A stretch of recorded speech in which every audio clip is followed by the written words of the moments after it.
Forgiving What You Can't Forget by Lysa TerKeurst. Full audiobook summary. Welcome to Book Summaries Audio, where we break down life-changing books into engaging audiobook summaries. Today, we're diving deep into Forgiving What You Can't Forget by Lysa TerKeurst, a powerful and personal guide on how to navigate the painful journey of forgiveness, healing, and emotional freedom. If you've ever been hurt, betrayed, or struggled to let go of past wounds, this book is for you. Forgiveness is hard, especially when the pain runs deep and the offender hasn't even apologized. But holding on to resentment only traps us in a cycle of bitterness and pain. Lysa TerKeurst, a best-selling author and someone who has personally walked the difficult road of forgiveness, shares biblical wisdom, personal stories, and practical strategies to help you finally release the weight of past hurts and find peace, even if the other person never says sorry. Stay with me until the end, because this summary will change how you see forgiveness forever. Part 1. Understanding the Pain. Why forgiveness is so hard. Before we can talk about how to forgive, we need to understand why forgiveness is so difficult in the first place.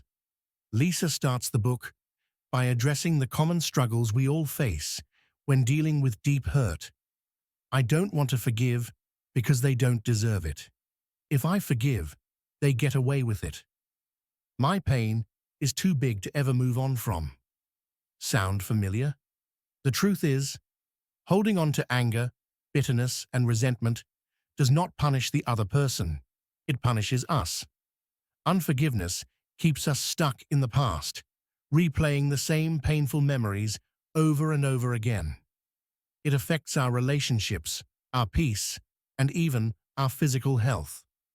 A key realization from the book: forgiveness is not about letting the other person off the hook. It's about setting yourself free. Part 2. What forgiveness is and what it's not.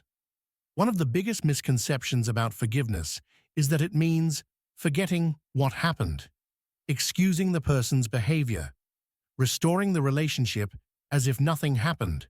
But that's not true. According to TerKeurst, forgiveness is a decision, a choice we make for ourselves. But reconciliation is a different story. Forgiveness is something you do on your own. It's about releasing the bitterness inside you. Reconciliation requires both people and is only possible if the other person takes responsibility for their actions. Example from the book: Lysa shares her personal story of betrayal, how she struggled to forgive someone who deeply wounded her. She wrestled with anger, grief, and resentment, but eventually realized that holding on to pain was only making her life worse. This realization led her to create a step-by-step process to work through forgiveness, even when it seemed impossible. Part 3. The step-by-step process of forgiveness. Now that we know why forgiveness is important, let's talk about how to actually do it. Lysa introduces a 3-step process for working through past pain. Step 1. Collect the dots. Identify the pain.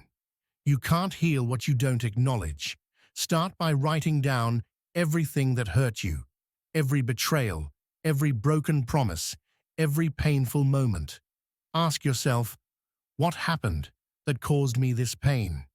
How has this affected my thoughts, emotions, and relationships? What have I lost because of this situation? Example: if someone lied to you, the real pain isn't just the lie. It's the loss of trust, security, and emotional safety you once had. Step 2. Connect the dots. Understand how it's affecting you. Bitterness doesn't just live in our minds, it seeps into our daily lives. Once you've written down your pain, look at how it has shaped your behavior. Has this hurt made you more guarded and distrustful in relationships? Have you been carrying anger without realizing it?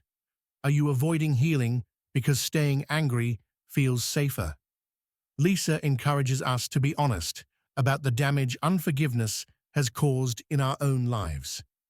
Step 3. Correct the dots, change the narrative.